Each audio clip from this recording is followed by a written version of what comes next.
Create करता हूँ एक ब्लैंक पेज और यहाँ पे हम बात करेंगे ऑपरेशनल एम्पलीफायर के बारे में। ऑपरेशनल एम्पलीफायर कुछ इस तरह से, इसकी जो टोटल पिन है 1 2 3 4, ओके। इसके नीचे भी 1 2 3 4। कल उन लोगों का क्लास है ना, मैं कल की जगह आज ही कर दूं तो मुझे कल नहीं करना पड़ेगा।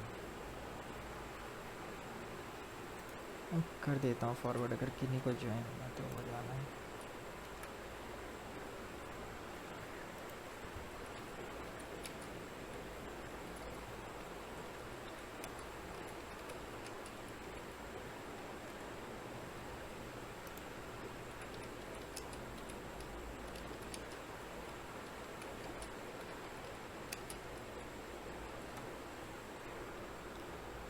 तो चलिए हम आगे चलते हैं। इस तरह से 1 2 3 4 1 2 3 4। अब इसकी पिन काउंट कहाँ से करना है आपको? जहाँ पे एक डॉट दिखे, इसके ऊपर चिप के ऊपर आपको एक डॉट दिखेगा, इस डॉट से पिन नंबर 1 स्टार्ट होगा। कैसे पिन नंबर काउंट करेंगे आप? Anti clockwise. क्लॉक कैसे होता है? राइट टू लेफ्ट, और एंटी क्लॉक में क्या हो जाएगा? सॉरी, क्लॉक, मैंने एंटी क्लॉक बना दिया था। क्लॉकवाइज की अगर हम बात करें तो क्लॉकवाइज हुआ इस तरह से, और एंटी क्लॉक इस तरह से।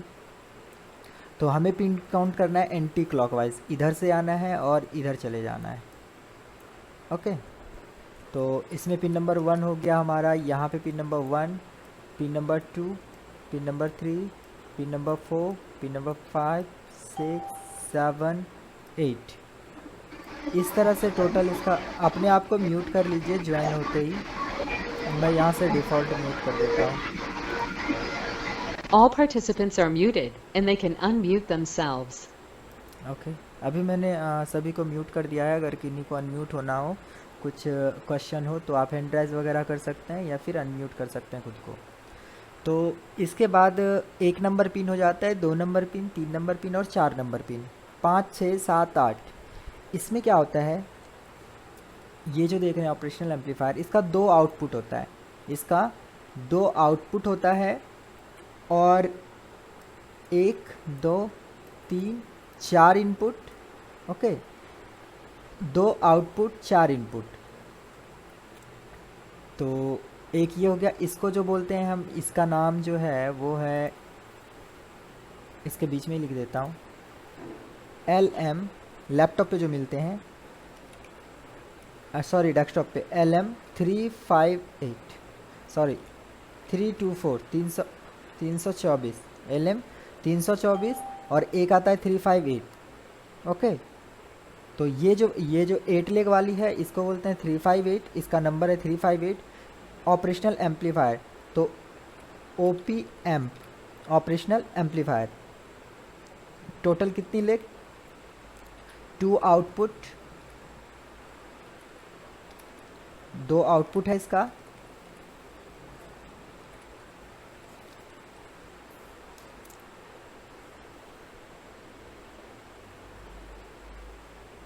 और 8 लेग।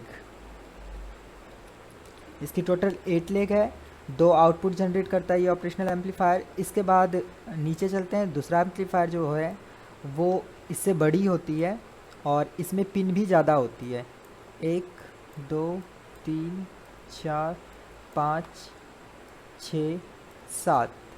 तो 1 2 3 4 5 6 7 टोटल। इसमें जो पिन काउंटिंग यहाँ से अगर हम करें, तो ये पिन नंबर 1 2 3 4 5 6 7, यहाँ पे हो गया 7 पिन, यहाँ पे 8 9 10 11 12 13 14, मतलब टोटल 14 पिन। इसमें जो होता है टोटल 4 आउटपुट। पहले वाले में क्या था, 2 आउटपुट, ये क्या करता है 4 आउटपुट। आउटपुट कहने का मतलब ये वोल्टेज यहाँ से जनरेट करके आउट करता है, और वो वोल्टेज जाता है किसी भी लीनियर सर्किट को कंट्रोल करने के लिए, किसी भी मॉसफेट को कंट्रोल करने के लिए। तो हम आगे बात करेंगे उसके ऊपर, पहले हम आईसी को देख लेते हैं। 1 2 3 और ये 4 आउटपुट हो गया। इसका मिडिल वाला पिन जो है ये ग्राउंड हो जाता है। पिन डिटेल्स हम आगे भी देखेंगे। और ये वाली पिन जो देख रहे हैं ऊपर का 8 9 10 11 नंबर पिन, और नीचे 1 2 3 4 नंबर पिन। 11 नंबर पिन जो है यहाँ पे 12 वोल्ट सप्लाई मिलता है इसको। अब इसके बाद एक पिन होता है इसका नेगेटिव, एक होता है पॉजिटिव, मतलब 2 इनपुट है। ये 2 पिन क्या है इसके लिए? इनपुट। इस इनपुट के अकॉर्डिंग यहाँ पे ये आउटपुट जनरेट करता है। इस 2 इनपुट से आउटपुट जनरेट करता है। उसी तरह यहाँ पे 2 इनपुट आता है और एक आउटपुट जनरेट होता है। यहाँ पे भी 2 इनपुट आता है और एक आउटपुट जनरेट करता है। ये यहाँ पे भी इसको 2 इनपुट मिलता है, उसी के अकॉर्डिंग एक आउटपुट जनरेट कर देता है। क्लियर है इतना? इसका जो नाम है वो है LM324। LM324 324। इसमें जो है टोटल 14 पिंस हैं। 14 पिंस। ये क्या है? 4 आउटपुट जनरेट करता है, मतलब आप क्वाड आउटपुट भी बोल सकते हैं या 4 आउटपुट। 4 आउटपुट, ठीक है। और ये भी क्या है? Operational amplifier. तो OP-AMP OP means operational, APM amplifier. Amplifier का मतलब ही होता है लो वोल्टेज को हाई वोल्टेज में रेगुलेट कर देना, लेकिन ये ऑपरेशनल एम्पलीफायर है। ये 2 पिन को कंपेयर करके आउटपुट जनरेट करता है। तो चलिए आगे चलते हैं और देखते हैं हमें इस बोर्ड पे ये कहाँ पे मिलता है और इसे कब कब हमें चेक करने की ज़रूरत पड़ती है। इससे पहले मैं आपको फिज़िकली इसको दिखाता हूँ बोर्ड के ऊपर। कुछ बोर्ड का इमेजेस है मेरे पास। उस बोर्ड में हम पहचानने का कोशिश करते हैं ये होता कैसा है, फिज़िकली ये दिखता कैसा है। तो अगर मैं इस बोर्ड को ओपन करता हूँ, अगर मैं इसमें जूम करूँ तो एक तो यहाँ पे 8 लेग है। 8 लेग यहाँ पे है, लेकिन यहीं पे मैं देखूँ 1 मॉसफेट, 2 मॉसफेट, 1 कॉइल, कैपेसिटर, कुछ कंपोनेंट लगे हैं। और इससे आइडिया लगता है कि ये सेक्शन जो है ये स्विचिंग सर्किट, जो वोल्टेज रेगुलेटर का जब आप चैप्टर पढ़ते हैं सिर्फ वोल्टेज रेगुलेटर का, तो उसमें हम डिस्कस करते हैं वोल्टेज रेगुलेट किस किस तरह से किया जाता है, एक वोल्टेज को किस किस तरह से रेगुलेट किया जाता है। ओके, तो 2 तरह से रेगुलेट किया जाता है बेसिकली। एक होता है हमारा लीनियर और एक होता है स्विचिंग। तो लीनियर में क्या यूज़ होता है? लीनियर में डायरेक्ट इनपुट आया और डायरेक्ट आउटपुट मिल जाता है हमें। वहाँ पे एम्पियर जो होती है वो ज़्यादा हाई एम्पियर भी नहीं हो पाता है। लीनियर रेगुलेटर में हीटिंग ज़्यादा मिलती है हमें, और वहाँ पे एक्यूरेट वोल्टेज भी नहीं मिल पाता है हमें, एक्यूरेट वोल्टेज भी नहीं मिलता। लेकिन स्विचिंग रेगुलेटर जो होता है, स्विचिंग सर्किट जिसे हम बोलते हैं, जहाँ पे स्विचिंग रेगुलेटर के अकॉर्डिंग वोल्टेज को बनाया जाता है स्विचिंग के कॉन्सेप्ट पे, यहाँ पे क्या होता है? हाई एम्पियर बना सकते हैं स्विचिंग करके। हम जब एक स्विचिंग सर्किट यूज़ किया जाता है तो वहाँ पे हाई एम्पियर, हमें 1 वोल्ट चाहिए, मान लीजिए 1 वोल्ट। ओके, मुझे 1 वोल्ट के साथ 7 एम्पियर भी चाहिए। तो एक जो लीनियर रेगुलेटर होता है वो 7, उस पर अगर 12 वोल्ट आ रहा है तो वो 12 वोल्ट को 1 एम्पियर में तो रेगुलेट कर देगा, लेकिन वो मैक्सिमम जो एक नॉर्मल जो कर सकता है एम्पियर को, वो मैक्सिमम 3 एम्पियर के आसपास ही कर सकता है रेगुलेट। मतलब मैक्सिमम एम्पियर क्या हो जाता है? 3। ओके, और आपका जो प्रोसेसर है, ये प्रोसेसर अगर आप देखेंगे तो प्रोसेसर के ऊपर लिखा रहता है, प्रोसेसर के ऊपर नहीं, जब आप प्रोसेसर की डिटेल्स पढ़ते हैं तो वहाँ पे मेंशन रहता है ये प्रोसेसर 15 वाट चार्ज लेता है। 15 वाट, 15 वाट चार्ज, ये 15 वाट पावर कंजप्शन करता है। 15 वाट कहने का मतलब है अगर प्रोसेसर की सप्लाई 1 एम्पियर है, 1 वोल्ट है, अगर 1 वोल्ट है तो वोल्टेज, और वोल्टेज को आप जब गुना करते हैं, मैं इसको दिखाता हूँ एम्पियर को किस तरह से कैलकुलेट करते हैं। वाट है ना, वाट जो होता है मतलब एक तरह से पावर। तो मैंने 15 एम्पियर वो मैक्सिमम बोला कि प्रोसेसर मैक्सिमम 15 एम्पियर लेता है। तो वाट का इक्वल होता है एम्पियर, इसको गुना करना है आपको वोल्टेज से, और रिज़ल्ट में जो आएगा वो वाट होता है। जैसे कि आपका अडेप्टर है वो 19 वोल्ट है, 19 वोल्ट का एम्पियर अडेप्टर है, ठीक है। और ये वोल्टेज हो गया। इसके बाद उस पर एम्पियर मेंशन किया हुआ है, मान लीजिए 3.95 समथिंग कुछ है, ये एम्पियर शो किया हुआ है। तो एम्पियर को हम डायरेक्ट आई भी लिख सकते हैं, आई मतलब एम्पियर ही हो जाता है, शॉर्ट नेम आई। आई आपको पता चल गया, आई मीन्स एम्पियर। इसके बाद इसका पावर क्या हुआ, बोलते हैं ना ये 90 वाट का एम्पियर है, ये 10 वाट का एम्पियर है। तो वाट, अब वाट बराबर क्या हो जाता है, ऊपर फॉर्मूला लिखा हुआ है, तो हम क्या करेंगे 19 को गुना करेंगे 3.95 से। तो मैं कैलकुलेटर ले लेता हूँ।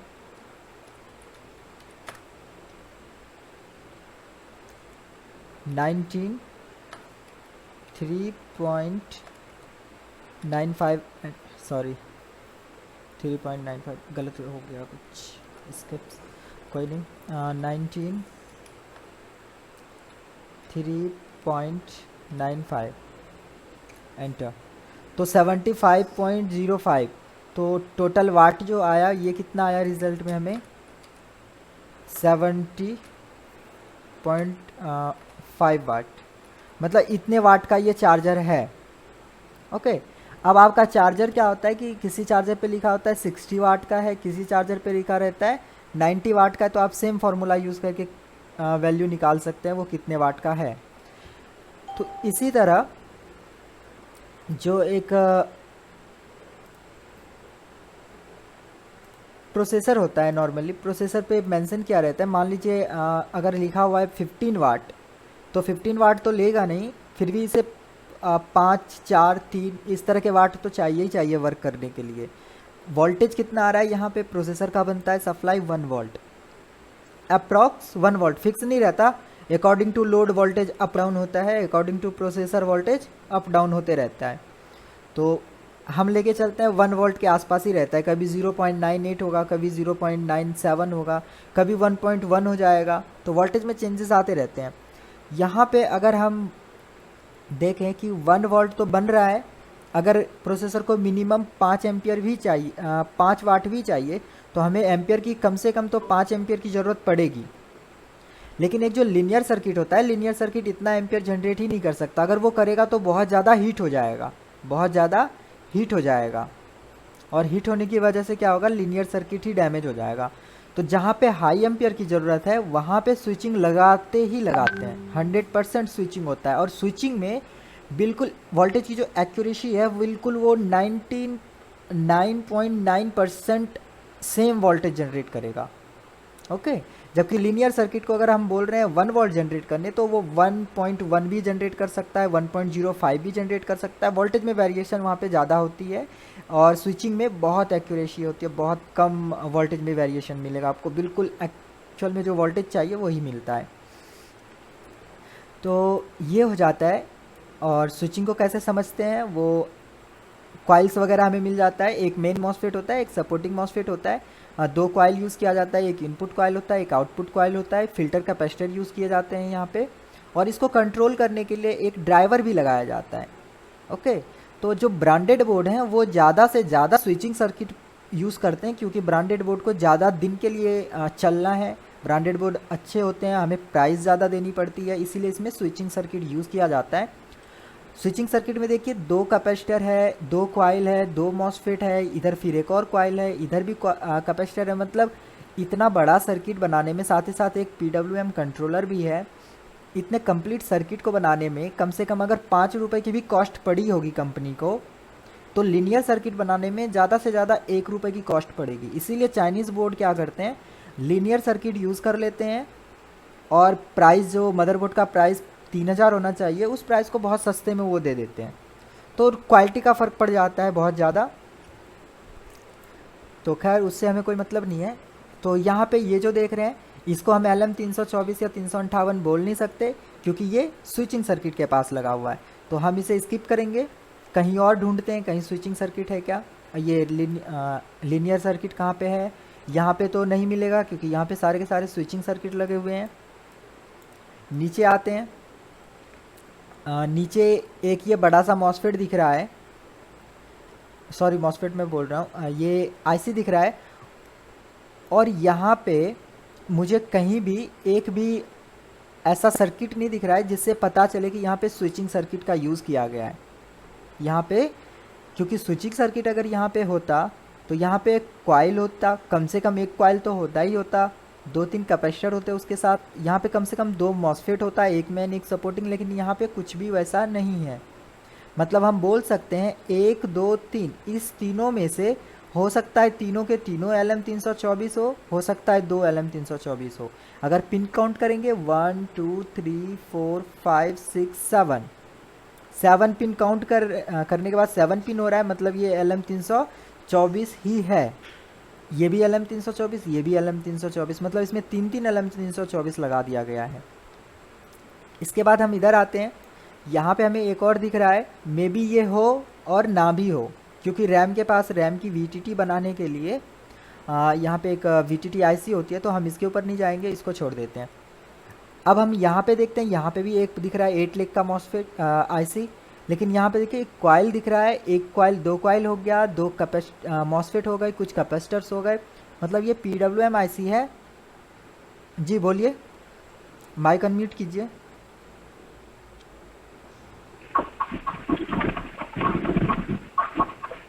सर एक डाउट था। हाँ बोलिए बोलिए।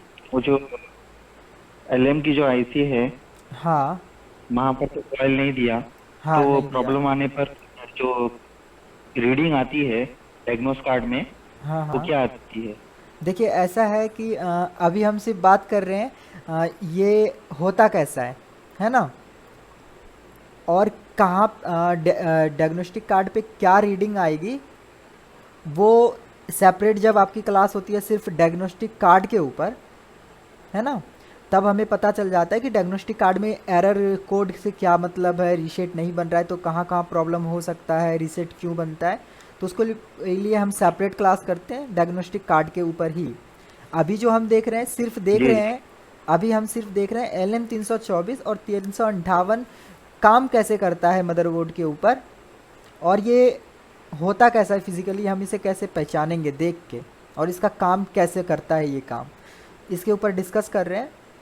ओके, तो यहाँ पे थे हम, ये PWM कंट्रोलर है, मैं देख के आइडिया लगा रहा हूँ, मुझे तो यहाँ पे इसके ऊपर कुछ लिखा हुआ नहीं दिख रहा है ना, देखिए कुछ भी लिखा हुआ नहीं दिख रहा है मुझे, है ना, कुछ भी लिखा हुआ नहीं दिख रहा है, सिर्फ आइडिया लगा रहा हूँ। क्या आइडिया लगाता हूँ, मैंने आपको पहले बताया, यहीं पे कॉइल है, दो कॉइल है, दो मॉसफेट है, तो ये स्विचिंग सर्किट है, ये स्विचिंग सर्किट है, और इसका ये कंट्रोलर है, तो ये LM324 या 358 तो हो ही नहीं सकता। इसके बाद नीचे आए, नीचे मुझे यहाँ पे एक और दिखा 8 लेग IC टाइप का, इस पे भी हमने देखा यहाँ पे कुछ कंपोनेंट लगे हुए हैं, एक मेन मॉसफेट एक सपोर्टिंग मॉसफेट, और यहीं पे कॉइल्स लगी हुई है, दो कॉइल हैं, तो ये भी क्या हो गया, इसका कंट्रोलर, इसे बोलते हैं PWM controller, pulse with modulation, तो इसे भी हम स्किप कर देंगे।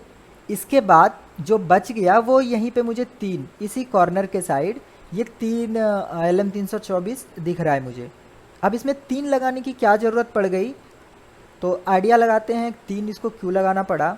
एक मैं मान लेता हूँ इस मॉसफेट को कंट्रोल करने के लिए एक, ठीक है, खैर इसका स्कीमेटिक भी मिल जाएगा गीगाबाइट, इसीलिए मैंने गीगाबाइट लिया है ताकि स्कीमेटिक के थ्रू भी हम समझ पाएँ। एक मॉसफेट यहाँ पे, एक LM324 जो है वो अकेला चार मॉसफेट को, मतलब चार लीनियर रेगुलेटर को कंट्रोल कर सकता है, ड्राइव कर सकता है। तो एक दो, दो को तो यही ड्राइव कर रहा है, इस दोनों के ऊपर तो अभी आया ही नहीं काम इसका कुछ। एक यहाँ पे हमें दिख रहा है, तो मे बी ये हो, और मे बी ये क्या कहते हैं उसको, स्टैंड बाय के लिए लगा हो, लेकिन फिर भी मैं अभी काउंट कर लेता हूँ इसको भी। तो एक इसको भी अभी भी तीन ही यूज़ हुआ है, एक इसका अभी और बाकी है। अगर आप यहाँ पे देखेंगे तो दो मॉसफेट यहाँ पे भी है। ओके, तो इस दोनों को मैं ले लेता हूँ, खैर इसमें से एक ही लेना चाहिए, लेकिन मैं दोनों को ले लेता हूँ अभी फ़िलहाल। अगर मैं दोनों को ले लूँ तो इसका एक पिन, अब इसका सारा पिन यूज़ हो चुका है, बचा ये इसका एक पिन यूज़ हुआ, अभी भी इसका तीन पिन बाकी है, वो तीन पिन डिफरेंट टाइप के मॉसफेट्स को कंट्रोल कर सकता है। तो उस तीन पिन को देखते हैं कहाँ पे जा रहा है, और कहीं पे कोई सर्किट बचा क्या, इधर एक मॉसफेट बच रहा है, तो हम लेते हैं एक इसको कंट्रोल करने के लिए यूज़ किया जा रहा होगा। अभी भी इसके पास 2 पिन बचा हुआ है और इसके पास 4 के 4 पिन बचे हुए हैं। तो इसका 2 पिन कहाँ यूज़ हो सकता है? फ़ैन है यहाँ पे, जो आपका फ़ैन होता है सिस्टम का फ़ैन का स्पीड कभी ज़्यादा कभी कम होता है, तो मतलब उसको भी कोई ना कोई कंट्रोल करने वाला है। तो फ़ैन के मॉसफेट को कंट्रोल करने के लिए यहाँ पे यही यूज़ किया जा रहा है। तो इसका 3 पिन यूज हो चुका है, अभी भी इसका 1 पिन बाकी है। 1 पिन मैं ले लेता हूँ, CPU फ़ैन को कंट्रोल करने के लिए लगाया गया है। तो इसका चारों का चारों पिन यूज़ हो गया, इसका भी 4 पिन यूज़ हो गया। अभी ये LM324 बाकी है, इसका भी 4 पिन है। अब इसके पिनों को कहाँ पे यूज़ किया गया है, मैं सिर्फ एक आइडिया ले रहा हूँ, ज़रूरी नहीं है कि जो मैं बोल रहा हूँ सेम वैसा ही हो, सिर्फ एक आइडिया है कि हाँ इस तरह का हो सकता है। अब जो पिन्स बच गए वो देखिए, अब तो मदरबोर्ड के ऊपर कुछ बचा ही नहीं, एक भी मॉसफेट वगैरह कुछ भी बचा ही नहीं, कहीं भी देखिए कहीं भी कुछ भी नहीं बचा है ना। तो सारे के सारे हमने जो भी दिख रहे थे फिजिकली, जो भी हमें देख सकते हैं वो तो हमने कर लिया। अब जो बच गया इसका सारा का सारा अभी भी पिन बचा हुआ है। तो अब ये यहाँ पे क्यों लगाया गया है उसको समझने के लिए हमें ज़रूरत पड़ती है स्कीमेटिक के, उसको समझने के लिए ज़रूरत पड़ती है स्कीमेटिक की। स्कीमेटिक क्या होता है, जैसे आपको घर जाना है, कहीं नई जगह पे गए, आपको कुछ ढूंढना है, तो आप गूगल मैप यूज़ कर लेते हैं। गूगल मैप क्या देता है आपको, एक रास्ता दिखाता है, आप इधर से इधर से इधर से इधर से चले जा इधर से इधर से जा सकते हैं। गूगल मैप में भी 2 ऑप्शन होता है, एक स्टैंडर्ड मोड, एक होता है आपका सैटेलाइट मोड। सैटेलाइट मोड में जब आप उसे कन्वर्ट करते हैं तो जो रियलिटी है, जो रियल में है वो आपको दिखता है। और जब आप स्टैंडर्ड मोड में रहते हैं तो आपको सिर्फ एक रोड का व्यू दिखता है और बॉक्स बना हुआ दिखता है। बॉक्स अगर कोई बिल्डिंग है तो वहाँ पे बॉक्स बना दिखेगा। तो जो बॉक्स बना हुआ दिखता है वो एक तरह से स्कीमेटिक है आपका, आपको आइडिया लगाना है ये क्या हो सकता है और ये कहाँ हो सकता है। और जो सैटेलाइट व्यू में आप देखते हैं, अगर वहाँ पे पेड़ है तो आपको पेड़ ही दिखेगा, अगर घर है तो घर ही दिखेगा। तो सैटेलाइट व्यू को हम बोर्ड व्यू बोल सकते हैं। बोर्ड व्यू में हमें रियल में दिखता है, जो बोर्ड पे है वो दिखता है। और स्कीमेटिक में हमें सिर्फ ट्रैक का पता चल जाता है, कंपोनेंट का भी पता चल जाता है। तो इस बोर्ड पे हमने देखा LM324 358 कहाँ कहाँ लगा हुआ है। इसके स्कीमेटिक के ऊपर भी बात करेंगे। इसके बाद इधर एक प्रॉब्लम था,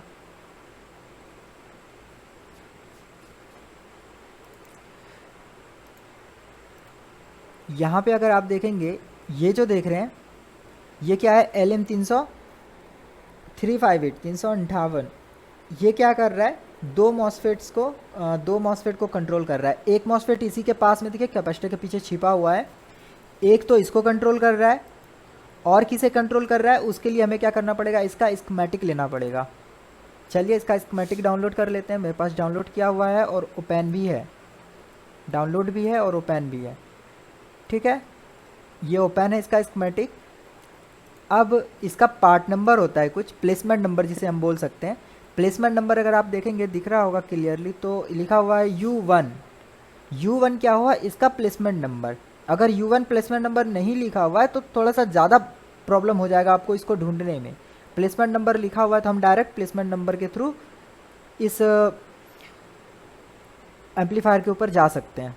तो चलिए, आपको जाना है सर्च में, U1 टाइप करना है और फॉक्सिट रीडर डाउनलोड कर लीजिएगा। सबसे बेस्ट है, इसमें बहुत सारे टूल्स वगैरह मिल जाते हैं। इस तरह से कुछ करना हो, आपको लिखना हो, कुछ नोट्स करना हो तो, और सर्च बार वगैरह भी बहुत अच्छा है, मतलब एडोब रीडर से बहुत ज़्यादा अच्छा है। इसका इंटरफेस जो है यूज़र के लिए बहुत अच्छा है।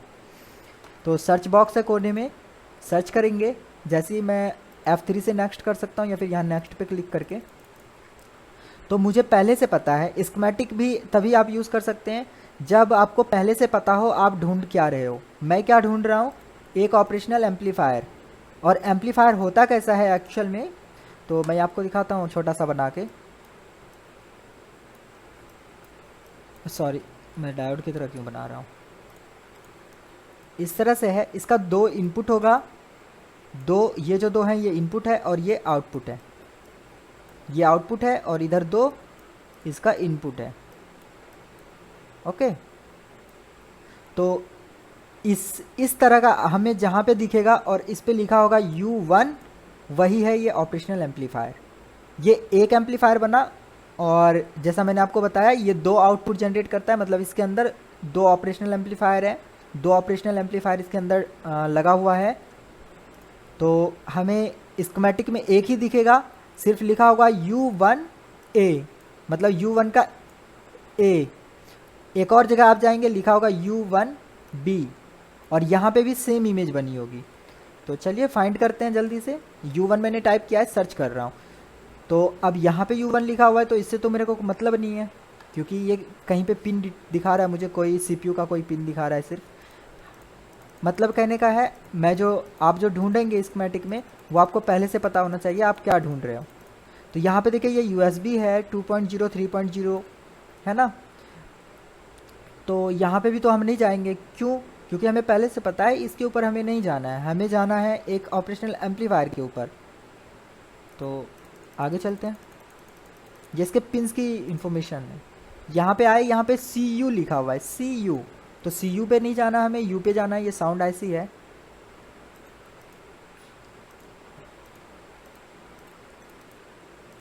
अभी भी नहीं मिला। अब देखिए ये देखने में लग रहा है मैच कर रहा है, ये मैच कर रहा है। लिखा भी है LM358, LM358। मैं इसका जो पेन की जो साइज है थोड़ा सा छोटा कर देता हूँ। रिकॉर्ड तो हो रहा है ना? हाँ जी, रिकॉर्ड हो रहा है। ओके, तो ये ऑपरेशनल एम्पलीफायर हो गया। अब इसमें क्या होता है कि इसका 2 इनपुट है, एक ये और एक जो देख रहे हैं ये 2 इनपुट है। और ये आउटपुट क्या जनरेट करेगा, यहाँ से आउटपुट जनरेट करता है। ओके, अब देखिए ये एक मॉसफेट है जिसके ऊपर VCC 3 आ रहा है। VCC 3 का मतलब हो जाता है सीधा सा 3.3 वोल्ट, 3.3 वोल्ट ड्रेन पे आ गया 3.3 वोल्ट। और ये आउट क्या कर रहा है 1.5 वोल्ट PCH, 1.5 वोल्ट PCH। अगर आर्किटेक्चर वाला चैप्टर याद है तो ये 81 का शायद बोर्ड होगा। फिर 81 के बोर्ड में टोटल लगभग 3 सप्लाई ही ये 4 सप्लाई ही बनती है। एक रैम की सप्लाई, एक 1.05 वोल्ट, एक 1.5 वोल्ट और एक CPU कोर। मेन जो सप्लाई है यही 4 हैं। तो 1.05 वोल्ट मिल गया हमें, है ना। अगर ये ऑपरेशनल एम्पलीफायर प्रॉब्लम किया, अगर ये ऑपरेशनल एम्पलीफायर काम सही से नहीं करता है तो क्या प्रॉब्लम होगा, 1.05 वोल्ट जनरेट नहीं हो पाएगा। तो सीक्वेंस जो होता है, एक सीक्वेंस इस तरह से बोर्ड को बूट करने का, बटन प्रेस करने के बाद फिर वो स्टेबल हो जाता है। ये क्या होगा, बीच में ही जाके ब्रेक हो जाएगा। ब्रेक होने की वजह से ये क्या होगा, ट्रिप मार देगा, ऑफ हो जाएगा वापस। तो कुछ बोर्ड होते हैं जैसे आप बटन प्रेस करते हैं ऑन होता है, अगर कोई वोल्टेज मिसिंग गया तो ट्रिप मार देगा। कुछ बोर्ड होता है ऑन होगा, वोल्टेज मिसिंग पाया, ऑफ हो गया, फिर से ऑन होने का कोशिश करेगा, फिर ऑफ हो जाएगा, फिर से ऑन होने की कोशिश करेगा, फिर से ऑफ हो जाएगा। मतलब ये ट्राई करता रहेगा कि मैं किसी तरह ऑन हो जाऊं, लेकिन ऑन नहीं हो पाएगा क्योंकि आगे प्रॉब्लम है, ये सप्लाई ही नहीं बन पा रहा है, जिसकी वजह से ऐसा होता है।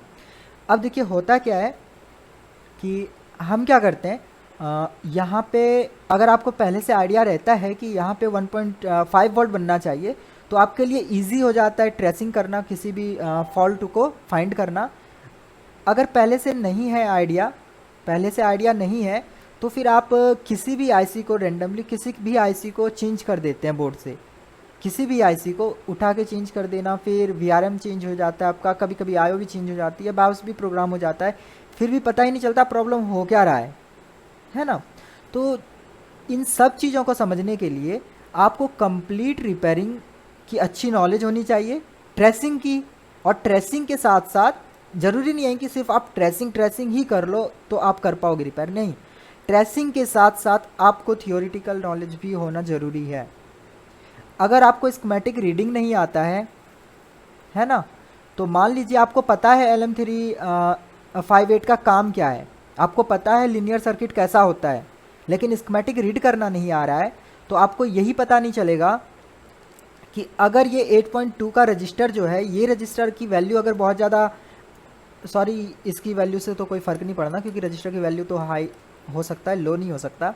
यहाँ पे लेते हैं, इस रजिस्टर का जो वैल्यू है ये है 499 ओम, 499 ओम। इसकी वैल्यू बढ़ के हो गया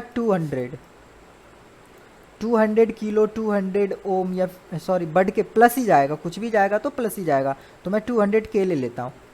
अब इसकी वैल्यू बढ़ के हो गई 200 के। यहाँ पे जैसे ही इसको एनेबलिंग मिलती थी पिन नंबर 3 से, ये क्या करता है, यहाँ पे आउटपुट जनरेट कर देता है। आउटपुट जनरेट होते ही ये वोल्टेज जो है, ये वोल्टेज यहाँ से आउट हो जाता है, आउट होता है ये वोल्टेज, यहाँ पे आ गया 1.5 वोल्ट, और यही 1.5 वोल्ट अगर आप देखेंगे तो ये वापस फिर लौट के इधर आया। यहाँ पे रजिस्टर लगाया गया, 2 रजिस्टर, फिर यहाँ से ये वोल्टेज पास हो गया। पास होने के बाद ये वोल्टेज आ गया इसके पिन नंबर 2 पे, और यहाँ पे लिखा हुआ है नेगेटिव और ये पॉजिटिव।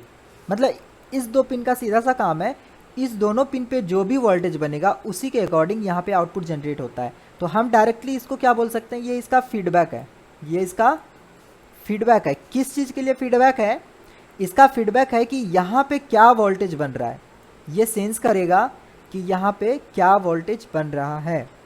अगर हम फीडबैक को हटा देते हैं यहाँ से, या फिर फीडबैक डैमेज कर देते हैं, तो प्रॉब्लम क्या होगा, यहाँ पे गलत वोल्टेज बनने लगेगा, या तो ज़्यादा वोल्टेज या तो कम वोल्टेज, मतलब कुछ ना कुछ यहाँ पे फ़र्क पड़ेगा।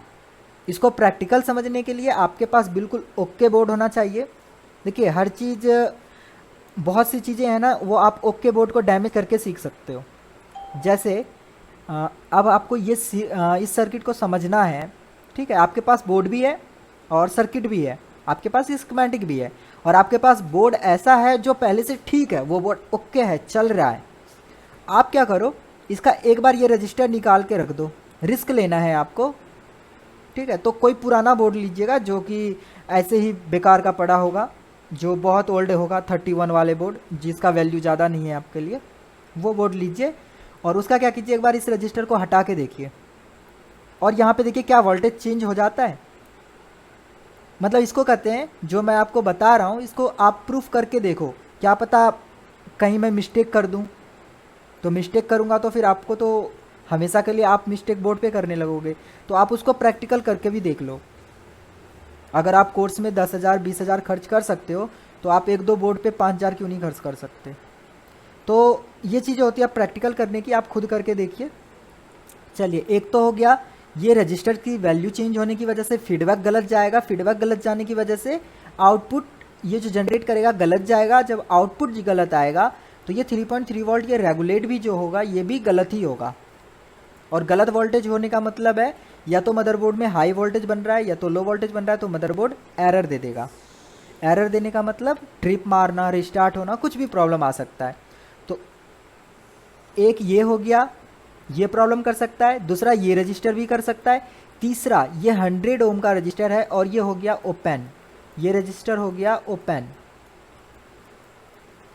ओपन होने से क्या होगा, जैसे यहाँ पे पॉजिटिव आया ये आउटपुट जनरेट किया और ये आउटपुट मॉसफेट तक पहुँचा ही नहीं, आउटपुट मॉसफेट तक पहुँचा ही नहीं। जब मॉसफेट तक नहीं पहुँचा तो आपका 1.05 वोल्ट, ये 1.5 वोल्ट जनरेट ही नहीं हो पाएगा कभी, और ये जनरेट नहीं होगा तो इस कंडीशन में भी बोर्ड ट्रिप मारेगा। तो सबसे इजी स्टेप्स आप यहाँ पे क्या ले सकते हैं, क्योंकि यहाँ पे मैंने आपको पहले बताया कि यहाँ पे अगर वोल्टेज लो हुआ तो प्रॉब्लम ट्रिप रिस्टार्ट लेगा ही लेगा, या तो ट्रिप होगा या तो रिस्टार्ट लेगा। अब यहाँ पे प्रॉब्लम एक है, ये वोल्टेज नहीं बन रहा। रीज़न क्या क्या हो सकते हैं, चलिए एक बार फिर से देखते हैं। सबसे पहले LM358 डैमेज हो गया, ख़राब हो गया। दूसरा, इसमें से ये रजिस्टर, ये रजिस्टर, ये रजिस्टर या फिर ये कैपेसिटर तक कुछ भी प्रॉब्लम किया तो प्रॉब्लम यहाँ पे वोल्टेज हाई या लो में चला जाएगा। इसके बाद भी जो बच गया, क्या पता इसका जो एनेबलिंग है, इस पर वैसे एनेबलिंग लिखा हुआ है तो हम इसको एनेबलिंग नहीं बोलते हैं, इसको बोलते हैं पॉजिटिव सप्लाई। इसके लिए मतलब फर्स्ट सप्लाई होती है ड्राइवर के लिए। अब यहाँ पे साफ साफ मेंशन किया गया है, यहाँ पे जो आएगा 2.5 वोल्ट लेवल, मतलब यहाँ पे 2.5 वोल्ट लिखा हुआ है, 2.5 वोल्ट आएगा। ओके, वैसे हम इसे बैक ट्रेस करके देखेंगे तो क्या पता ये 2.5 ना हो, 5 वोल्ट हो, जो भी है। तो मैं अभी 2.5 वोल्ट लेके चल रहा हूँ। यहाँ पे लिखा हुआ है एक रजिस्टर है जिसकी वैल्यू इतनी है, दूसरा रजिस्टर है जिसका वैल्यू इतना है। अगर आपने रजिस्टर की क्लास को सही से किया है और सही से प्रैक्टिस भी किया है उसके ऊपर, तो आपको एक टॉपिक याद होगा, उस टॉपिक का नाम था वोल्टेज डिवाइडर।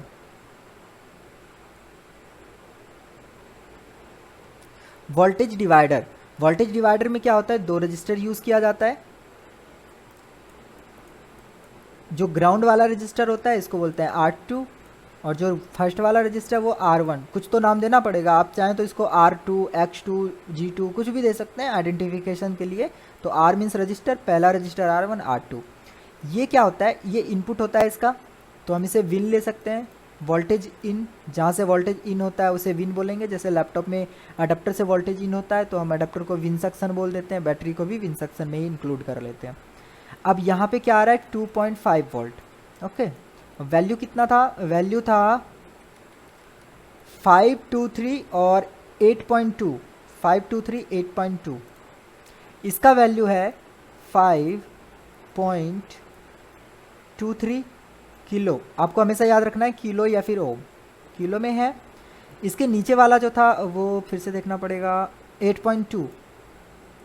8.2 के रजिस्टर कॉमन है, बहुत मिल जाएंगे, 5.23 ढूंढने में आपको टाइम लगेगा। 8.2 के, ओके। तो इस पॉइंट से क्या हो रहा है, ड्राइवर के पॉजिटिव पे जा रहा है, तो ये पिन ही होता है वी आउट, वी आउट, ठीक है। तो ये होता है इसका वोल्टेज डिवाइडर का कंप्लीट सर्किट। अब यहाँ पे क्या वोल्टेज बनेगा, अगर यहाँ पे 2.5 वोल्ट आ रहा है तो यहाँ पे क्या वोल्टेज मिलेगा, क्योंकि आपको पता तो होना चाहिए ना इसके पिन नंबर 3 पे एक्चुअल में वोल्टेज बनेगा क्या, तभी तो आप यहाँ पे वोल्टेज चेक करोगे। और इस पिन पे वोल्टेज क्या बनेगा वो आपको तभी पता चलेगा जब आपका वोल्टेज डिवाइडर सर्किट कंप्लीट होगा। अगर आपका वोल्टेज डिवाइडर सर्किट कंप्लीट है तो आप पता कर सकते हो यहाँ पे वोल्टेज क्या होना चाहिए। अगर वोल्टेज डिवाइडर सर्किट कंप्लीट नहीं है तो आप यहाँ पे वोल्टेज चेक करोगे, 2 वोल्ट भी आ रहा है तो हाँ वोल्टेज मिल रहा है, अगर 1 वोल्ट भी आ रहा है तो हाँ वोल्टेज मिल रहा है, लेकिन वो सही नहीं है। सही तब होगा जब वोल्टेज डिवाइडर के अकॉर्डिंग वोल्टेज होगा।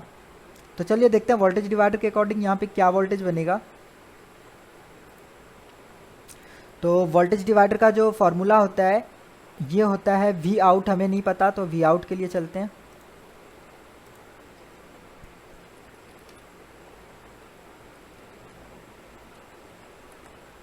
इसका थोड़ा सा टेक्स्ट का साइज़ बढ़ा देता हूँ, 12 से 20 कर देते हैं। Okay, V out equal to V in, इसको आपको गुना कर देना है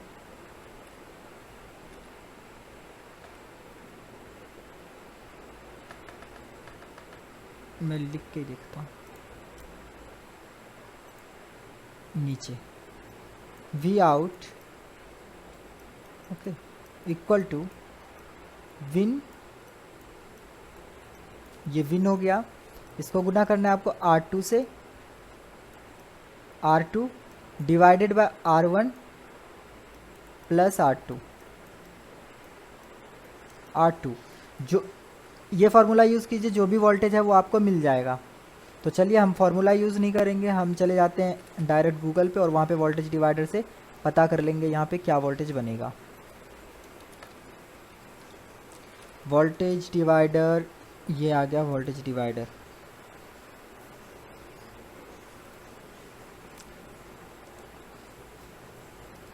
एक्चुअल में रिपेयरिंग में ये है, देखिए यहाँ पे फार्मूला साफ साफ लिखा हुआ है, सेम फार्मूला है। वी एस मतलब वोल्टेज का सोर्स, एस मतलब सोर्स, वोल्टेज का जो भी सोर्स है। चलिए वोल्टेज का मेरा सोर्स है 2.5 वोल्ट, 2.5 वोल्ट। इसके बाद R1 मेरे से पूछ रहा है 5.23 ओम में है, मैं इसे किलो में ले लेता हूँ। ओके, 8.2 किलो, 8.2 के। ओके, अभी आउटपुट क्या मिलेगा, कैलकुलेट 1.526। तो वैसे यहाँ पे मेंशन किया गया था कि 1.5 बनेगा, है ना, लेकिन ये मेंशन से यहाँ पे एक आइडिया लग जाता है 1.5 बनेगा, लेकिन हमें इसके ऊपर भरोसा नहीं करना है, हमें अपने हिसाब से कैलकुलेट करके देखना है क्या बनेगा। यहाँ पे देखिए क्या बन रहा है 1.5, तो क्या वोल्टेज बनना चाहिए यहाँ पे 1.5 वोल्ट। अब 1.5 वोल्ट यहाँ पे बनेगा और यहाँ पे कितना मिल जाएगा, 1.5 वोल्ट ही मिल रहा है। ओके, अगर यहाँ की वोल्टेज चेंज होती है तो यहाँ भी वोल्टेज चेंज हो जाएगा। तो अगर यहाँ पे वोल्टेज चेंज होता है, अगर इस रजिस्टर की वैल्यू हाई हो जाती है या लो हो जाती है, तो चलिए रजिस्टर की वैल्यू हाई में ही जाती है, लो तो होती नहीं है। जैसे ये 5.23 है, ओके 5.23, मैं वोल्टेज डिवाइडर ओपन फिर से कर रहा हूँ और मैं ये 523 का जो वैल्यू है इसको मैं बढ़ा के 7K कर देता हूँ, इसका वैल्यू 7K। अब मैं कैलकुलेट करूँगा, देखिए वोल्टेज क्या हो गया 1.3 वोल्ट, मतलब R1 की वैल्यू बढ़ने की वजह से, R1 की वैल्यू अगर बढ़ जाएगा, वैल्यू बढ़ने का मतलब क्या है, इसका इनपुट जो रेजिस्टेंस है वो ज़्यादा हो जाएगा, तो ये ज़्यादा वोल्टेज को ब्लॉक कर पाएगा, और ज़्यादा वोल्टेज अगर ये ब्लॉक करेगा तो यहाँ पे हमें कम वोल्टेज मिलने लगेगा, मतलब इसकी वैल्यू बढ़ती जाएगी तो यहाँ पे वोल्टेज क्या है वो लो होता जाएगा। ओके, तो अभी इसकी वैल्यू बढ़ के जब 8 के हो गया तो यहाँ पे वोल्टेज कम होके 1.3 हो गया, और जब यहाँ पे 1.3 वोल्ट होगा तो यहाँ पे भी आउटपुट क्या हो जाएगा 1.3 हो जाएगा लो होके। मतलब हर एक चीज़ है ना दूसरे के ऊपर डिपेंड करता है, क्या हो सकता है, हर एक चीज़ दूसरे के ऊपर डिपेंड कर रहा है यहाँ पे। अब दूसरी बात आती है, ये रजिस्टर जो है ये इन्फिनिटी चला गया, इन्फिनिटी मतलब ओपन हो गया। अगर यहाँ पे मैं 50 वोल्ट भी दूंगा तो यहाँ पे मुझे 0 का 0 ही मिलना है, ठीक है। मतलब इसका जो भी कनेक्टिविटी है, इसके इंटरनली जो भी मटेरियल है सारे वर्न हो चुके हैं, सारा यूजलेस है। अब ये ना तो वोल्टेज को ब्लॉक करने वाला है, हल्का सा भी रेजिस्टेंस नहीं बचा, ओपन हो चुका है बिल्कुल। तो इस कंडीशन में क्या होगा, यहाँ पे 2.5 वोल्ट तो आएगा लेकिन ये वोल्टेज यहाँ पे आ ही नहीं पाएगा। इस पिन पे क्या बन रहा होगा 0 वोल्ट। 0 वोल्ट की बनने की वजह से एम्पलीफायर क्या समझेगा, जब इनपुट ही नहीं है तो आउटपुट क्यों दें, जब इनपुट ही नहीं है तो आउटपुट क्यों दें, और आउटपुट नहीं देगा तो मॉसफेट रेगुलेट नहीं करेगा, मॉसफेट रेगुलेट नहीं करेगा तो ये वोल्टेज कभी बन नहीं पाएगा। तो जब आप चेक करते हैं मदरबोर्ड के ऊपर तो एक छोटा सा रजिस्टर है ना वो भी बहुत वैल्यू रखता है, वो भी बहुत वैल्यू रखता है कि आप उसको चेंज करते हैं तो सेम वैल्यू के वाले रजिस्टर के साथ चेंज करते हैं, या फिर कहीं से भी एक रजिस्टर उठा के चेंज कर लेते हैं। तो इन सब चीज़ों को समझने के लिए स्कीमेटिक को एक बार तो रीड करना बहुत ज़रूरी है।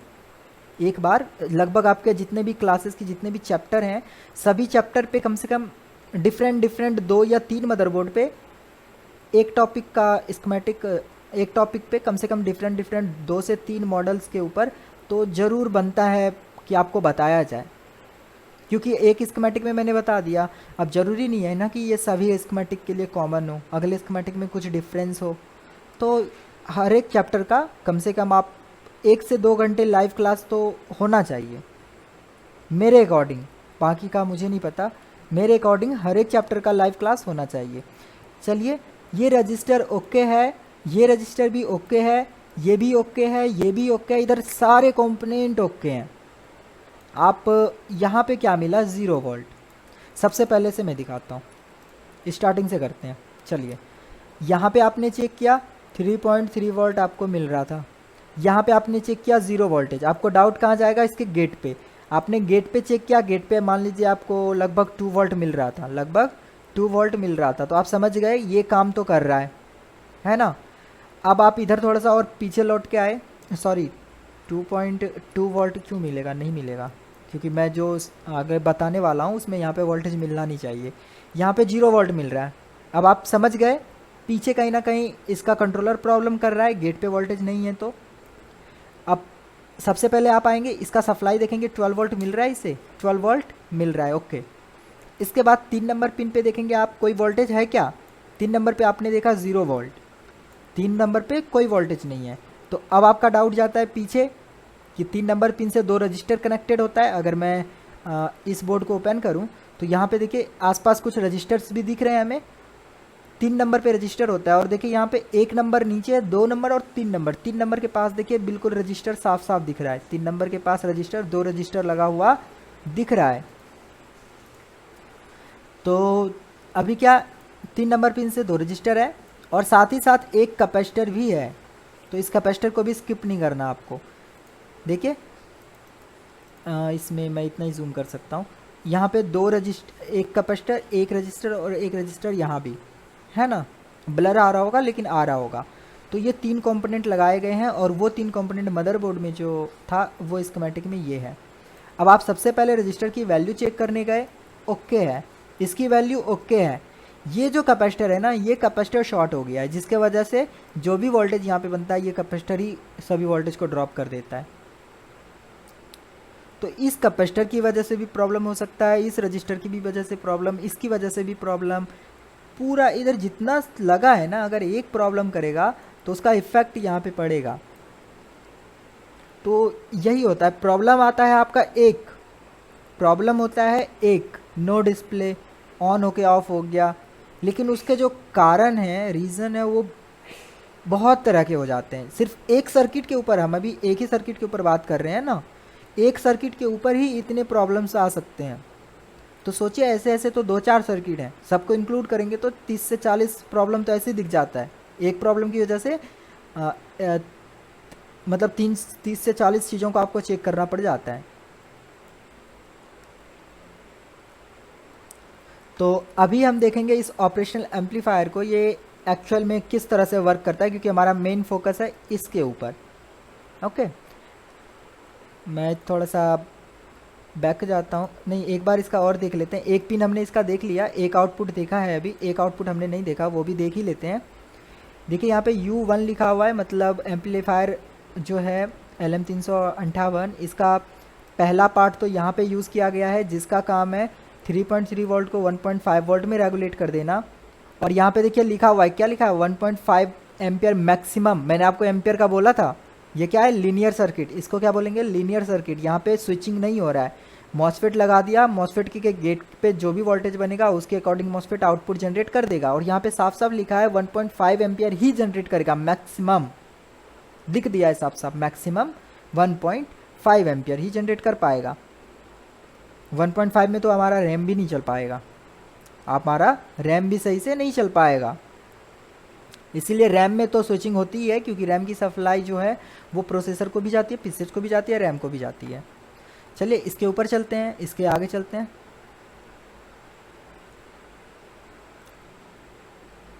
इसके आगे नीचे आए, यहाँ पे लिखा हुआ है U1, इसका नंबर B लिख दिया, मतलब यहाँ पे जो पिन यूज़ किया गया है 4, 7, 8, 5, 6, ये पिन्स यूज़ किए गए हैं।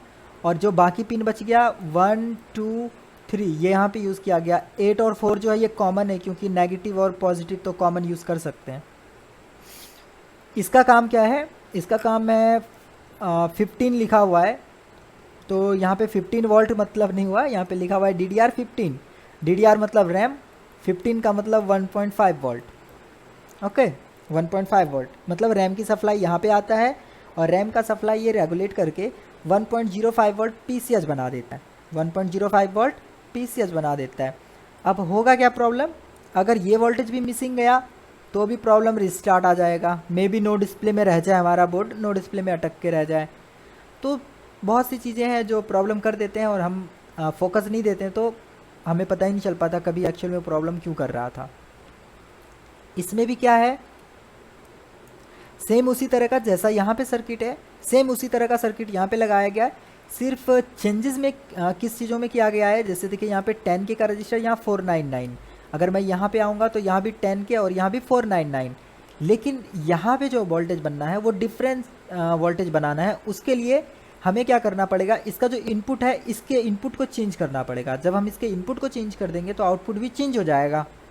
यहाँ पे देखिए 523 और यहाँ पे 8.2, और जब हम यहाँ पे आते हैं तो रजिस्टर 10 और ऊपर का रजिस्टर 13.7 हो जाता है। तो ये 5.2 लिखा हुआ है, लेकिन जब आप चेक करेंगे यहाँ पे क्या बनता है, 5 वोल्ट। ओके, 5 एक तरह से 2 का मतलब हो गया सेकेंड, 5 का मतलब 5 वोल्ट ही ले लीजिए, तो 2, 5 लेवल लिख दिया जाता है। तो यहाँ पे 2 रजिस्टर लगाए गए हैं। इस रजिस्टर की वैल्यू देखेंगे आप तो साफ साफ दिख रहा है, इसका वैल्यू चेंज किया गया है। चेंज करने की वजह से इस पिन पे जो है वोल्टेज का चेंजेस आएगा, इस पिन पे चेंजेस आएगा तो मॉसफेट के गेट पे भी चेंज होगा, मॉसफेट के गेट पे वोल्टेज चेंज होगा तो आउटपुट भी चेंज हो जाएगा। ये था 8 लेग का एम्पलीफायर जिसे कहते हैं LM358, और LM324 जो है वो कितना 14 पिन का था, 14 पिन होता है। और वो क्या करता है, ऐसे ऐसे ऐसे ऐसे एम्पलीफायर, 4 ऑपरेशनल एम्पलीफायर लगे होते हैं उसमें, 4, मतलब वो 4 मॉसफेट को कंट्रोल कर सकता है, और इसमें 2 लगे हैं तो ये 2 को कंट्रोल करता है।